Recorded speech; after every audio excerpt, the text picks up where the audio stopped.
আমরা না ভাবি যে বৌমাকে নিজের মেয়ের মতো করে দেখব, আবার শাশুড়ি মাও হ্যাঁ নিজের মায়ের মতো দেখব।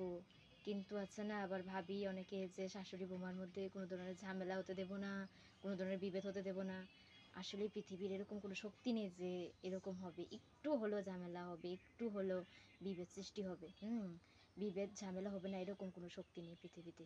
আবার অনেকে মনে করে যে এটা একটা অভিশাপ, যে শাশুড়ি বৌমার মধ্যে একটু হলেও ঝামেলা হবে, যেটা একটা অভিশাপ। আসলে কিন্তু বাস্তবে এটা নয়। কারণ কি বলতো, যদি বৌমা একটু বেশি কাজ করে তাহলে ভাবি শাশুড়ি মা তো একটু কম কাজ করেছে, বৌমা এবার একটু গালটা ফুলিয়ে নিল, বৌমা একটু রাগ রাগ দেখালো। আবার শাশুড়ি মা যদি একটু বেশি কাজ করে ফেলে তাহলে বৌমা যদি একটু কম কাজ করে শাশুড়ি মা গাল ফুলিয়ে নিল। শাশুড়ি মা সারাদিন একটু রাগ রাগ ভাব দেখালো, বৌমা আজকে কম কাজ করেছে, আমি এত কাজ করেছি, এরকম। আবার দেখা যায় কিছু কিছু ক্ষেত্রে যে বৌমা যদি একটু ছেলের সঙ্গে বেশি সময় দিয়ে দেয়, ছেলের সঙ্গে একটু বেশি ফোনে কথা বলে, একসঙ্গে বেশি ঘুরতে যায়, তাহলে অনেক শাশুড়ি মার মনে রাগ হয়। এক্ষেত্রে কি হয়, বৌমার শাশুড়ি মার মধ্যে একটা হিংসা সৃষ্টি হয়।